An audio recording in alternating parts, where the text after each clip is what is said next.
अगर मैं आपसे ये सवाल पूछूं कि कोई समाज अगर पिछड़ा हो और लगातार हाशिए पर धकेला जा रहा हो तो उसके उत्थान के लिए क्या किया जाएगा।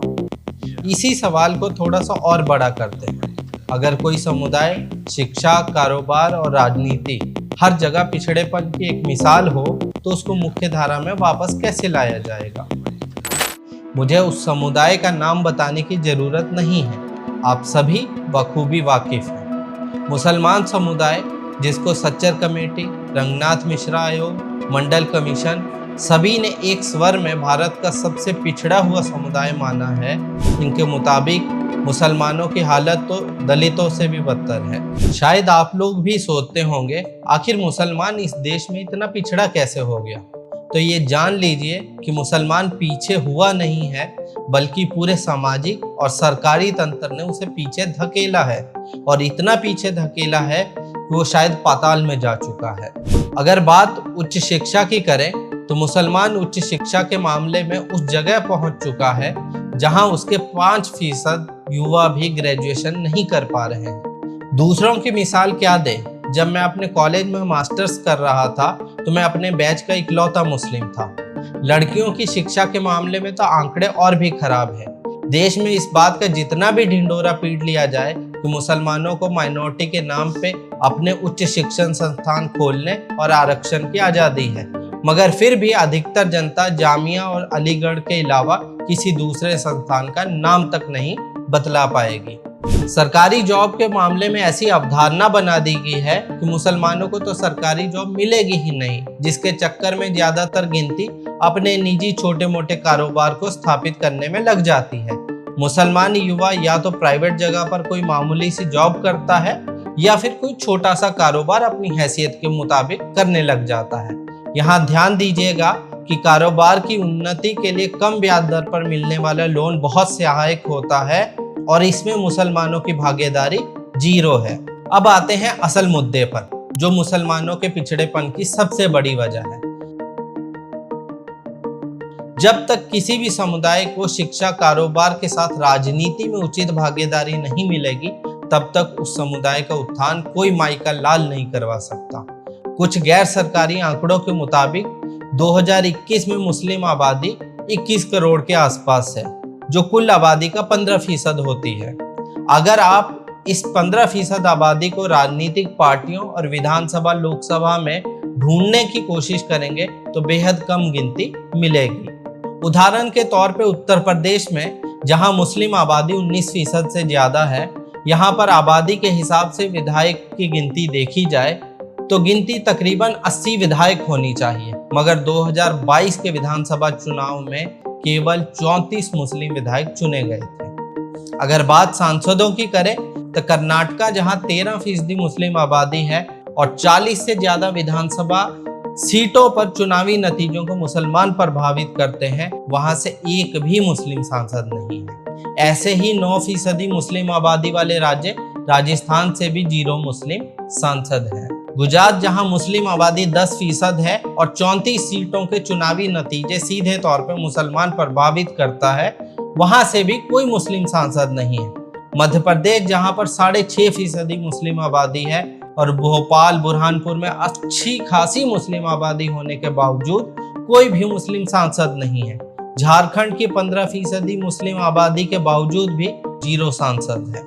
अगर आबादी के अनुपात में लोकसभा सांसदों की बात करें तो 15% मुस्लिम आबादी के हिसाब से 81 से ज्यादा मुस्लिम सांसद होने चाहिए थे, मगर 2019 के लोकसभा चुनाव में केवल 27 सांसद चुनकर आए थे, जिसमें से 3 सांसदों को हाल फिलहाल में अयोग्य घोषित कर दिया गया है। अब यहाँ पर जरा और तह में चलते हैं।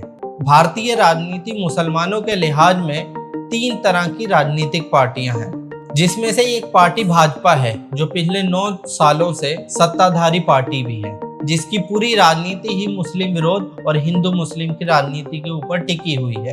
इस पार्टी ने अभी तक मुसलमानों को राजनीति के लिहाज से अपनी पार्टी के लिए अछूत बना रखा है। क्या विधानसभा चुनाव, क्या लोकसभा चुनाव, ये पार्टी मुसलमानों को टिकट न देने के मामले में नया रिकॉर्ड बनाती है, मगर हाल फिलहाल में पसमानदा मुस्लिम की बहस ने पार्टी के मुसलमानों की तरफ झुकाव को प्रदर्शित किया है। दूसरी तरफ पार्टी है कांग्रेस, जो अपने आप को सेकुलर, लिबरल और विभिन्नताओं वाली पार्टी बताती है।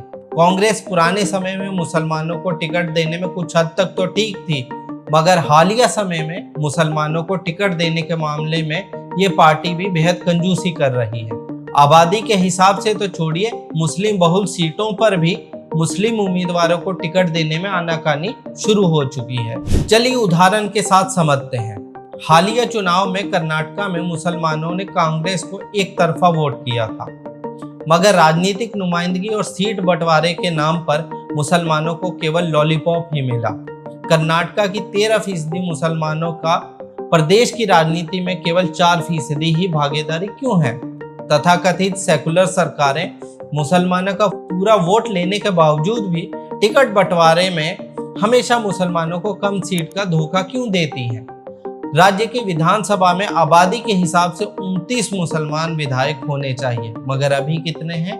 9 विधायक। आखिर ऐसा क्यों? जानते हैं। इसमें भी खास बात है कि अगर मान लीजिए कांग्रेस की सरकार बन भी जाती है तो मुस्लिम विधायकों के पोर्टफोलियो में केवल माइनॉरिटी का विभाग, वक्फ बोर्ड का लॉलीपॉप ही आता है। 80 के दौर में कभी यही कांग्रेस मुसलमानों को मुख्यमंत्री, उप मुख्यमंत्री की हैसियत देती थी, मगर मौजूदा समय में क्या हालात है आप सभी बखूबी वाकिफ है। ये तो हो गई कांग्रेस के जीते हुए राज्य कर्नाटक की बात। अब बात करते हैं मध्य प्रदेश, जहां आगामी दिनों में विधानसभा चुनाव होने वाले हैं। मध्य प्रदेश में 7 सीटें मुस्लिम बहुल्य हैं, वहीं 5 जिलों में मुस्लिम वोट निर्णायक है। भोपाल की उत्तर और मध्य विधानसभा के अलावा प्रदेश की 25% सीटों पर मुस्लिम वोट बैंक बड़ी भूमिका निभाता है। इसमें भोपाल की नरेला विधानसभा, बुरहानपुर, शाजापुर, देवास, रतलाम सिटी, उज्जैन उत्तर, जबलपुर पूर्व, मंदसौर, रीवा, सतना, सागर, ग्वालियर साउथ, खंडवा, खरगोन, इंदौर, देपालपुर में मुस्लिम वोटरों का प्रभाव अच्छा है। हर विधानसभा सीट पर मुसलमानों की उपस्थिति अच्छी खासी संख्या में है। मध्य प्रदेश की राजनीति में पार्टियों को मुसलमानों के वोट तो चाहिए, लेकिन टिकट देने में परहेज है। मध्य प्रदेश चुनाव 2018 में कांग्रेस और बीजेपी दोनों दलों ने मिलकर 459 उम्मीदवार मैदान में उतारे थे, लेकिन इसमें से मुस्लिम उम्मीदवारों की संख्या केवल 4 थी। कांग्रेस ने जहां विधानसभा चुनाव में 3 मुस्लिम चेहरे उतारे थे, वहीं बीजेपी ने पूरे प्रदेश में 1 मुस्लिम प्रत्याशी को मैदान में उतारा था। इसमें भी आखिरी समय में कांग्रेस ने 1 मुस्लिम उम्मीदवार को हटा दिया था। मध्य प्रदेश के बुरहानपुर शहर की मुस्लिम आबादी लगभग 50% है, मगर इसके बावजूद विधानसभा चुनाव में यहाँ पर कांग्रेस को कोई मुस्लिम उम्मीदवार नहीं मिलता है। रही बात भाजपा की, तो उससे क्या ही गिला किया जाए, जिसकी पूरी राजनीति ही मुस्लिम विरोध पर टिकी हुई है। बुरहानपुर विधानसभा से आखिरी बार एनसीपी के हामिद काजी मुस्लिम विधायक बने थे। मुसलमानों को राजनीतिक हाशिए पर कैसे धकेला जाता है, इस कैलकुलेशन से आपको साफ समझ आ गया होगा। कुछ रिपोर्ट की माने तो बुरहानपुर जिले की मुस्लिम आबादी भोपाल से भी ज्यादा है, मगर फिर भी राजनीतिक तौर पर मुसलमान शून्य है। मध्य प्रदेश में एक विधानसभा है जबलपुर पूर्व, जो दलित समुदाय के लिए आरक्षित है। इस सीट पर मुस्लिम आबादी लगभग 26% है।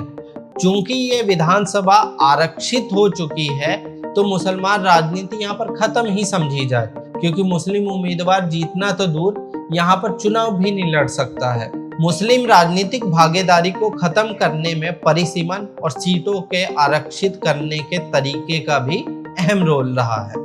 अक्सर देखा गया है कि मुसलमानों की अच्छी गिनती वाली सीटों को दलित समुदाय के लिए आरक्षित कर दिया जाता है, जिसका नतीजा ये निकलता है कि मुस्लिम उम्मीदवार उस सीट से चुनाव ही नहीं लड़ पाता है। तीसरी टाइप की वो पार्टियां हैं जिनकी बुनियाद समाजवादी विचारधारा के ऊपर टिकी हुई है। Sapa, Rajad, Jadyu, JDS, Basapa, TMC, BRS आदि ऐसी बहुत सारी स्टेट वाइज पार्टियां हैं जो अपने समुदाय के वोट के साथ मुस्लिम वोट को अपने खेमे में करके ही सत्ता की सीढ़ियों को पार कर पाती हैं। आप अगर गहराई से देखेंगे तो समझ जाएंगे कि इन पार्टियों को भी मुसलमानों का एक तरफा वोट मिलता है, मगर जब टिकट बंटवारे और सरकार बनने के बाद विभागों की बात आती है तो अक्सर निराशा ही हाथ लगती है। हिंदू मुसलमान की राजनीति के काट में ये जातिवादी राजनीति करने वाले ये राजनीतिक दल भी मुसलमानों को वोट शेयर की तरह ही समझते हैं। मुसलमान पार्टी और सरकार का अहम हिस्सा कब बनेंगे, ये सवाल 90 के दशक से ही चला आ रहा है। इस पूरी बहस का निष्कर्ष क्या है? जब आप मुसलमानों के मुद्दे पर बात करेंगे या उनके उत्थान की बात करने की मांग इन सेकुलर पार्टियों से करेंगे तो अक्सर यही पार्टियां भाजपा आ जाएगी का खौफ दिखाकर मुसलमान को चुपचाप एक तरफा वोट करने की नसीहत कर देंगे। मुसलमान अपने समाज के पिछड़ेपन को दूर करने के लिए शिक्षा, कारोबार और आरक्षण की बात करेंगे तो अक्सर ये सभी पार्टियां सन्नाटे में चली जाती हैं। मानो ऐसा लगता है कि ये लोग सोच रहे हो कि जमी फट जाए और हम उसमें समा जाएं, मगर मुसलमानों के मुद्दों पर उन्हें कोई बयान न देना पड़ जाए। किसी पार्टी विशेष को हराने का पूरा ठेका अपने कंधों पर लिए हुए किसी भी पार्टी को अपने हितों के बारे में बात किए बिना एक तरफा वोट कर देना अब मुसलमानों के मिजाज में शामिल कर दिया गया है। समुदाय का उत्थान शायद मुस्लिम समाज के लिए उतना अहम नहीं है जितना उसकी अहमियत होनी चाहिए थी। आबादी के हिसाब से राजनीतिक तौर पर भागीदारी की बात करते ही ज्यादातर सेकुलर पार्टियों का एक ही रवैया होता है, वो मुसलमानों को ज्यादा टिकट देंगे तो हिंदू वोट छिटक जाएगा और भाजपा के पाले में चला जाएगा। मुसलमानों को अब अपनी इस डर को त्याग देना चाहिए और बेबाक होकर खुद को मुख्यधारा में शामिल करने के लिए सभी राजनीतिक पार्टियों से बैठकर बार्गेनिंग करनी चाहिए। मुसलमानों की बुनियादी सुविधाओं में उचित हिस्सेदारी, कारोबार के मामले में तरक्की और उचित राजनीतिक भागीदारी ही मुसलमानों को पिछड़ेपन से निकालकर एक ताकतवर समुदाय में तब्दील करेगा। धन्यवाद।